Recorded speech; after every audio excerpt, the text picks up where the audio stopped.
This is KJ Vlogs, a Filipino actor based here in Kingdom of Saudi Arabia, and welcome back to my channel. For today's video, of course, kailangan natin itong gawa ng chismis. Chika lang. Kailangan natin itong malaman kasi naman parang na-intriga ako na Seth pwedeng sinabing wife material na daw si Francine Diaz. Talaga ba? Sige nga, paano niya ito sinabi? Baka naman wala dito eme. So yeah, without further ado, let's all watch this. Ay, wait lang. Gusto ko magpasalamat kay Brian. Nag-send siya sa akin ng TikTok compilation. And meron pang isa, si Irish ata yun, if I'm not mistaken. So happy na hindi ko talaga ma-open or ma-download ang video na sinad mo sa akin, dear. If you don't mind, you can send it to via WeShare or Telegram. Yun lang yun. So yeah, I won't take any longer. Let's all watch this. Mula from dirty linen to fractured, paano nyo hinahandle yung pressure na from the success of dirty linen, ito another suspense thriller, handog ng Francine? Hinahandle yung pressure.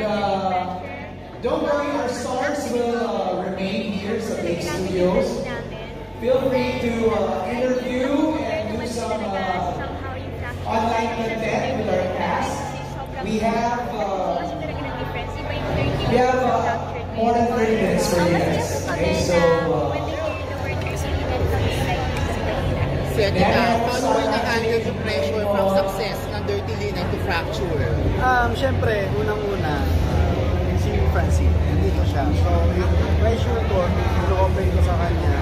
And then, tinatry namin kung ano yung plano namin, tinatry namin gawin para mabawasan yung pressure namin. Kasi nga, galing kami ng dirty linen, kasi gawa namin ang fracture. Pero, malaki yung lesson ang naidulot sa amin ng dirty linen para mas magawa namin ang maayos ng fracture. Kasi unang-una po mga kasama po namin doon talagang mga guro sa pag-acting, sa pag-perform sa TV, talagang sila yung mga teachers natin. Pero kami napulot na nagamit namin sa paggawa ng practice. Ano ang status ng relationship mo ngayon bilang Francine?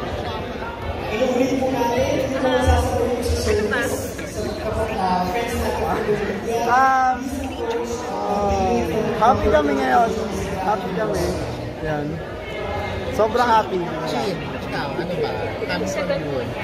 Sobrang happy namin. Francine, parang pansin namin pagka nasa press con kayo, may sarili kayong mundo.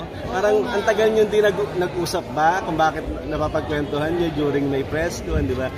Parang may ganun. Ano yung napapag-usapan yung dalawa? Na-miss nyo ba yung isa't isa? Actually po, marami kasi kami napag-usapan po. And I think kaya kapag ganito yung event, may sariling mundo. It's because sa sobrang lagi kami magkasama, ang dami naming pinag-uusapan. And I think nakabase din po yung friendship. Seth, sa akin pinagchichigaan naman namin tungkol naman dito sa fracture.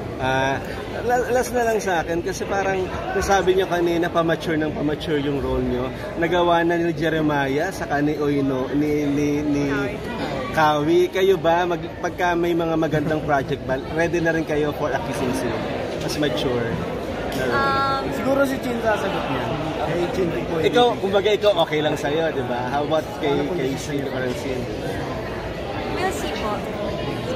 Parang desisyon ni Tita. Yan, kay Tita muna tayo siguro. Francine, reaction lang, uso sa love may usapang fan service. Kayo as love team and friends talaga, hanggang saan yung kayo ibigay in terms of fan service?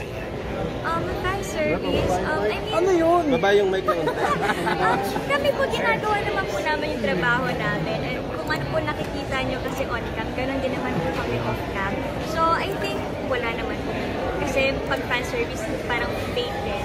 So wala po. We're not faking it.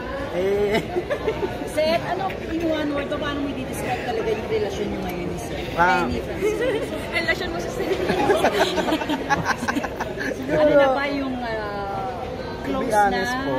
Level up na ba, di ba? Parang status lang. Siyempre naman siguro naman sa tinagal na pinagsamahan ninyo, mas level up na yung friendship. Comfortable na ba na? Kasi may interview mo before, medyo ilang pa kayo kasi na parang fresh combination. Parang ngayon kasi parang nagiging na siya. Yung mic din ang TV. Baba nyo na unti yung mic. Siguro, aminin na natin, maging totoo naman tayo.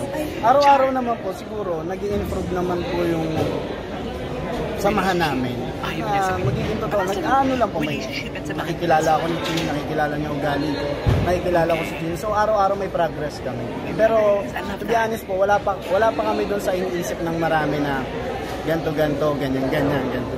So, ay may say na naligaw ka na? Pwede bang sabihin, i-describe namin yun? Isipin namin na naligaw ka na. Nandun na ba sa level na gano'n? Nagpapakit ka na sa kanya, nagpaparamdam na, ganyan. Wala.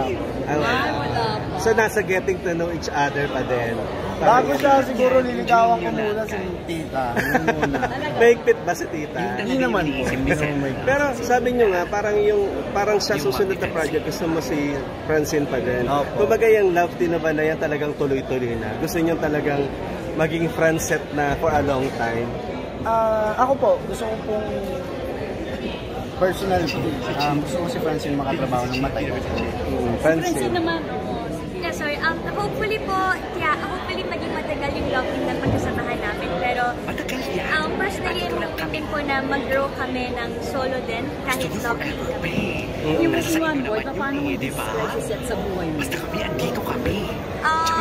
Gigil na gigil. Ano ba? Kinikilig ako, I think as of the moment, happiness. Siya hindi siya nagbibigay ng happiness sa'yo? Ano reaction mo dyan, Seth? Ayoko na lang Thank you. Napapasaya rin ako ni Chin. In what way? Every way. Pero ngayon yung susunod nyo bang project, kumbaga mas level up na ba? Mas mature pa on this pa? Wala namang kissing scene or parang ano, pero mas ano yung aabangan lang, give us a view lang. Kung may ganun pwedeng wala. So, very unpredictable din po in a way yung mga tinatanggap namin projects din po. So, Francine, bukas ka na ba sa posibilidad na magkaroon ng relasyon, ng maging sariling love, yung stage na magkaroon ng boyfriend, ganyan? I mean, syempre at some point, naisipan ko na rin po yan na gusto ko magkaroon ng boyfriend. But, naisip ko parati na it's better po talaga if I focus on my career and think of myself. Pero pag dumating naman, hindi naman wawala. Bakit hindi? Sa akin na lang last, what's something special about both of you? Ano ba si Seth for Francine, na medyo matagal-tagal na kayong magkakilala? Ano pa yung mga bagay na naging special sa bawat isa sa inyo? Bilang Francine, bilang Seth? Siguro Seth muna. Siguro, pinaka-special kay Chin. Hindi niya ako ginajudge. Kaya nakikinig siya sa mga kwento ko yung Pansin ko nga kahit sa press con, di ba? Morning ba, Francine? Francine. Cheesy? Hindi naman po. Na-appreciate ko naman po. Siguro, yung special na na-discover ko kay Seth, he's a shoulder to cry on. Pag kailangan ko siya ng Napapressure ba kayong dalawa? Pag tinatanong kayo, kayo na ba? Kumbaga, manlilig. May ganun ba? May pressure ba on your part? Or parang you just, parang, ano lang? Oo. I mean, go with the flow naman po kami. But siguro kung pressure na tinatanong po kami, medyo lang. Medyo lang. Medyo lang naman po, pero hindi naman. Pero anong masasabi niyo sa mga fans na gusto talagang maging kayo na? At ngayon na? Po natin, hayaan po natin ang tadhana ng gumawa. Kami po talaga nandito kami, let's find us. Francine, kung maniligaw mo si Seth sa'yo ngayon, tsaka ito mo. Wow! Agad! Oo, nagmamadali kami. Kasi may iwan kami ng van. Hindi pa naniligaw eh. Hindi ko pa po alam talaga. Is he a boyfriend material? Yun na lang. Is he a boyfriend material to you? Very. Wow! Is she a girlfriend material? Ano yan, Seth? Is she a girlfriend material? wife material ata. Wow! Reaction! Wife material na advice si Seth. Nagmamadali ka, ha? Basta nagmamadali ka kasi sa amin. So, ano reaction mo?